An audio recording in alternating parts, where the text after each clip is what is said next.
basic shamatha meditation is really very simple. It involves concentrating on an object, like the breath or a pebble, and allowing the mind to come to rest on the object for as long as we wish. Now, the object can be anything: a twig, a pebble or stone, a spot on the wall or on the floor, or just nothing at all. There is even such a thing as formless meditation. But the most common object used for training the mind in meditation is the breath. We sit and concentrate on our breath coming in and out of our lungs. And this is something we always have with us, but any object can do. Now, there are no rules that I have ever seen about which objects must be used or any that should not be used.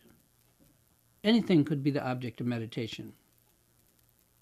It is sometimes said that using a small statue or image of the Buddha brings you something like extra credit, but in a pinch, anything will do.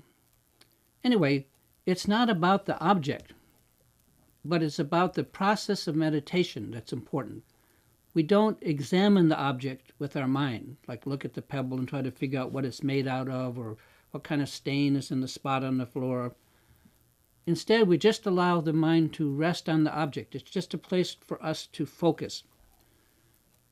And this focal support is just a reminder to be undistracted, a method of placing the mind.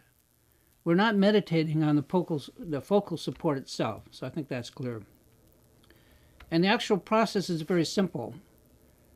I'm going to break. Start again. And the process is very simple. We let the mind rest on the object, on the twig, on the pebble, whatever, and we hold that focus.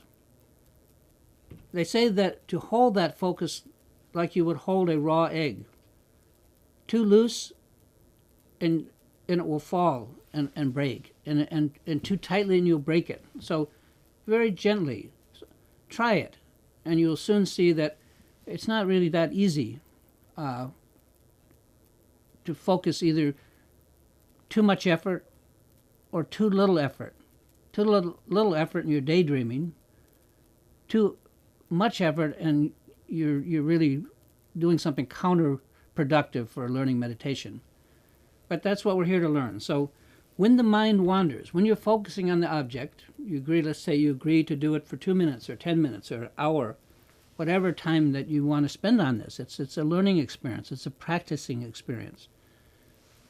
When the mind wanders from the object, and it will for most of us, and when we wake up from in the wandering, we have we're having a thought, what lunch is coming, we're thinking about what we're going to eat that day, or going to a movie that night, whatever daydream or distraction that caused us to forget about the focus and just go wandering instead.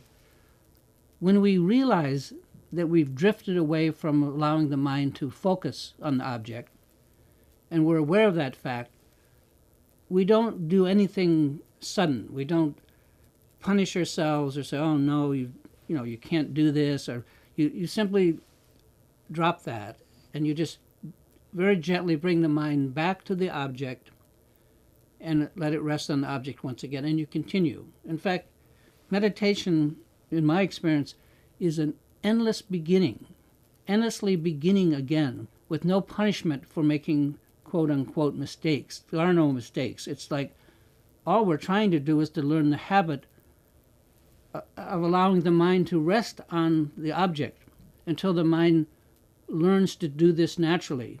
It's a muscle memory habit, like playing an instrument or anything we learn, or learning to type on a typewriter.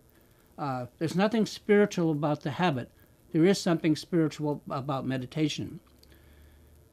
Anyway, there's no use in spending even 1 nanosecond beating yourself up when your mind wanders, because that would be like adding insult to injury. So once you've realized that your mind has wandered, we just let it go and just bring the mind back to the object and continue. In fact, shamatha meditation, as mentioned, is an endless series of beginnings. Always bring the mind back to the present moment. You can't tell the mind, you can't force the mind to stay on an object. That's what we're trying to understand and learn here. It doesn't work like that.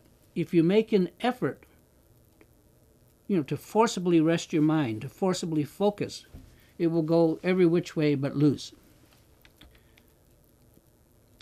It almost seems like you have to use reverse psychology to get the mind to do what we want.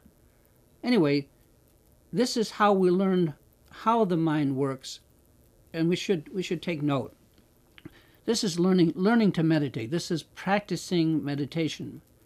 Eventually, the mind will naturally rest wherever you want it to.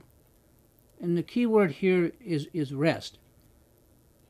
Shamatha meditation is all about allowing the mind to come to rest in a natural way. And it's a two-way street. As hard as it is to get the mind to rest on an object in the beginning, once you learn how, it's just as hard to dislodge the mind. Once the mind learns how to rest, you can just rest it.